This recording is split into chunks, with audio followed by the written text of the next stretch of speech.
I'm Tana Senn, your representative from the 41st. This week I want to talk with you about access to democracy.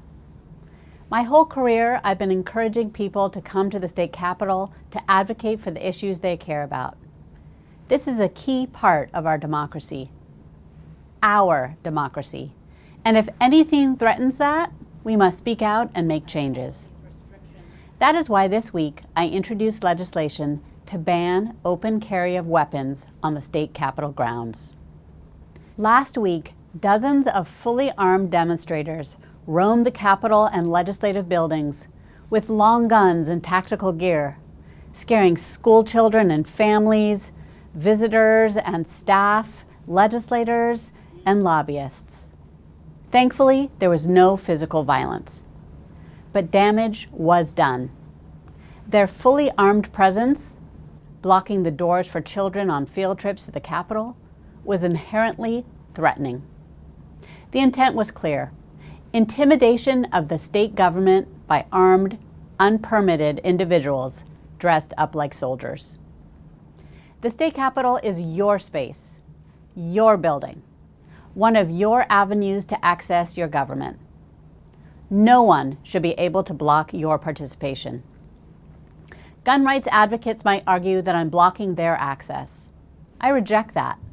Legislators welcome their voice.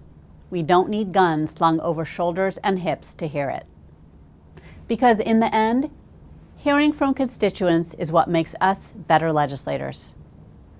Like hearing Lindsay's story, who bravely shared her experience being introduced to OxyContin as a minor by a trusted adult, and missing the first 2 years of her son's life as a result of substance abuse disorder. She urged voices of those in recovery be at the table as we make decisions on how we spend opioid lawsuit penalties. Or from the foster youth alumni from the Mockingbird Society, who shared their personal stories, their lived experience, which inspired me to keep fighting for a bill through the wee hours of the night last session to see it through to final passage.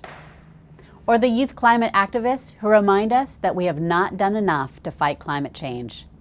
Which brings me back to the legislation I introduced this week.